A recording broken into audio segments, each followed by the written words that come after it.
alunos, queridas alunas, estão dando continuidade a essa reflexão sobre ainda as definições de arquivos. É importante a gente agora começar a falar sobre essas semelhanças e diferenças que há entre os arquivos e as bibliotecas. Os arquivos e as bibliotecas eles têm coisas semelhantes, por exemplo. Em ambos a gente tem o papel, ambos a gente tem manuscritos e ambos a gente pode ter também documentos audiovisuais, né, que nós já citamos. Quando a gente fala sobre o arquivo em relação à biblioteca, uma das principais características que o difere é o quê? Que ele é constituído por exemplares únicos. Então, ou seja, quando a gente tem um documento de arquivo, aquele documento é único. Eu não posso, em momento nenhum, reproduzi-lo com a mesma data, sendo que tem a mesma finalidade, ao qual nós já citamos em vídeos anteriores, né? Ou seja, ele não pode ter a mesma finalidade no caso de a gente ter vários exemplares dele. Ou seja, cada, é, é, cada uma desses documentos, ou seja, cada via desses documentos, nós teremos que ter finalidades distintas. Então, por exemplo, como nós já citamos em vídeos anteriores, uma nota fiscal, ela é produzida em uma via, só que determinadas outras vias que são geradas em decorrência dela, elas não são necessariamente vias, mas são documentos cópias que foram copiados para efeito de quê? Efeito da gente repassar isso para a contabilidade, efeito que a gente precisa guardar em um processo, por exemplo. Então, às vezes, a gente pode produzir inúmeras cópias, né, que podem ter finalidades diferentes, necessariamente terão nesse caso, e que assim elas serão preservadas. E que, a princípio, não necessitaria, mas para um efeito de organização e de informação da instituição, assim elas são preservadas. Então, em relação aos arquivos, nós temos exemplares únicos. Nas bibliotecas, nós temos exemplares múltiplos. Então, por exemplo, se some uma obra, né, de uma biblioteca e eu quiser comprar outra, não tem problema nenhum. No arquivo isso já não funciona. Se sumir um documento de arquivo, tem que produzir um outro documento de arquivo. Mesmo que seja com as mesmas informações, mas terá uma data distinta. Porque eu estou produzindo neste momento, não no momento anterior. Então nunca produzo um documento com data retroativa. Isso é muito importante a gente relembrar também. Então, em relação ao tipo de conjunto, no caso dos arquivos, são unidos pela origem, ou seja, quem produziu os documentos em decorrência da atividade que está gerando, eles são ordenados ali, ou melhor, eles são mantidos ali, unidos dentro daquela atividade geradora e por aquela área que produziu, o setor, direção e etc. Em relação à questão das bibliotecas, a gente une pelo conteúdo. Então não interessa se tem autores diferentes, mas que tratando do mesmo conteúdo, eu posso mantê-los juntos. Nos arquivos isso já não pode, porque eles são ordenados em virtude do quê? De uma atividade que é gerada, não necessariamente pelo conteúdo, porque o conteúdo pode ser um conteúdo distinto, né? Mas que se for gerado com a mesma atividade, eles vão permanecer juntos, né? Mesmo que aquela atividade tenha uma mesma denominação, mas eles permanecem juntos, até porque cada documento que for gerado em virtude de uma mesma atividade, ele pode ter uma finalidade distinta do outro, né? Vamos supor, um processo licitatório. Cada parte do processo licitatório é um tipo de atividade que está sendo desenvolvida. Ou melhor, uma subatividade que está sendo desenvolvida. Uma atividade dentro de uma atividade maior, que é o que? O processo licitatório. Então vai envolver o que, por exemplo? Vai envolver uma chamada por edital, né? Vai ter uma lista de participantes e assim sucessivamente. O contrato e etc. Então isso tudo permanece em algum momento junto.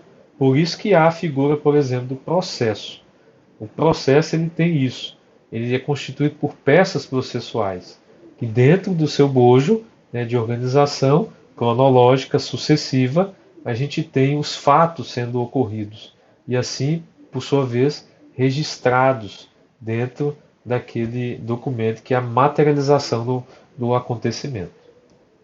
Então, em relação ao produtor, quem geralmente produz, ou melhor, quem provavelmente vai produzir no âmbito dos arquivos é uma máquina administrativa, ou seja, é uma unidade, um setor, né, uma direção que vai produzir aqueles documentos.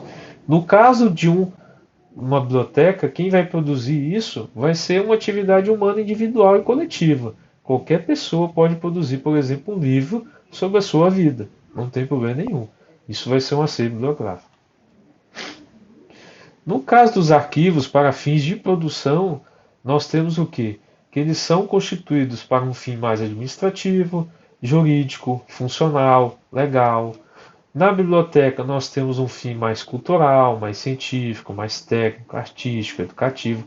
Não que o arquivo não tenha também essas mesmas características, mas que a priori, né, ou seja, em princípio, ele tem características diferentes, mais profundas, ou seja, que são decorrentes de uma máquina administrativa. E qual o objetivo do arquivo, por exemplo? Provar, informar, testemunhar. A biblioteca, instruir, informar, então, ou seja, nunca vai pegar um livro, um acervo bibliográfico, para provar alguma coisa, porque aquilo ali foi uma criação de um indivíduo ou de uma coletividade. Não é um registro de um acontecimento, de um fato em si. Quando ele tem essa característica, é fruto de uma atividade deliberada administrativa, aí eu estou dentro do universo de um acervo de arquivo.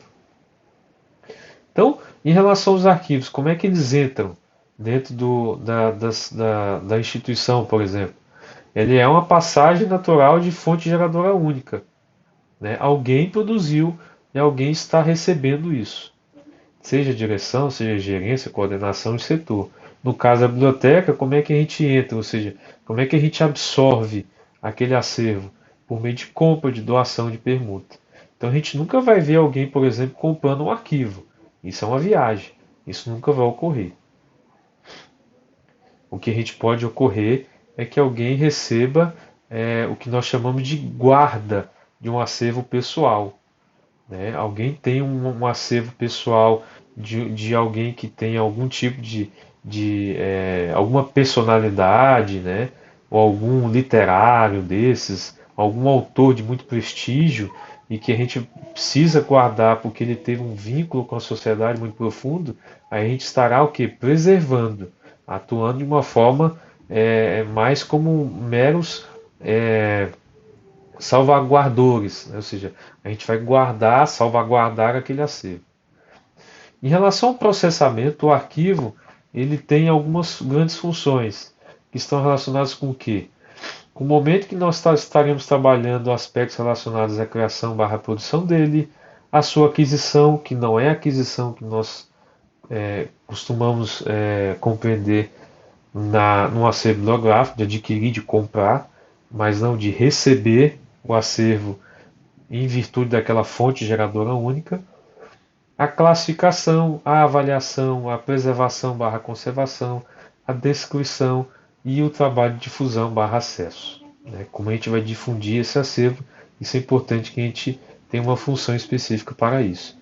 Alguns exemplos de atividades, né, que ocorrem ou um processamento, né, desse trabalho em um acervo bibliográfico: tombamento, classificação e catalogação.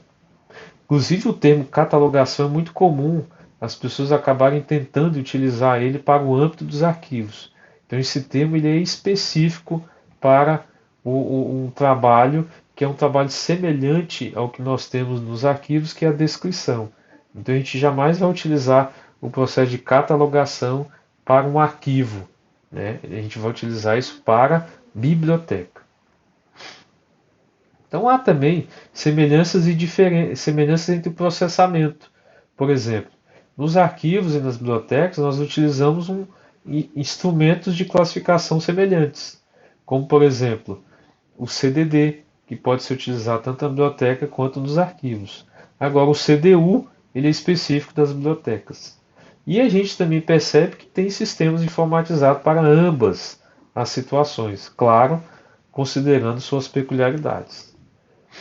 E aí a gente também tem uma tabela que vai ficar à disposição né, e já ficou à disposição nos slides para aqueles que queiram, né, entender demais níveis de características que são semelhanças e diferenças, não somente entre arquivo e biblioteca, mas também entre os museus e o centro de documentação e banco de dados, para referência de vocês. Então, as demais referências que nós utilizamos estão nos slides. Nós agradecemos a participação. Fiquem com Deus. Até mais.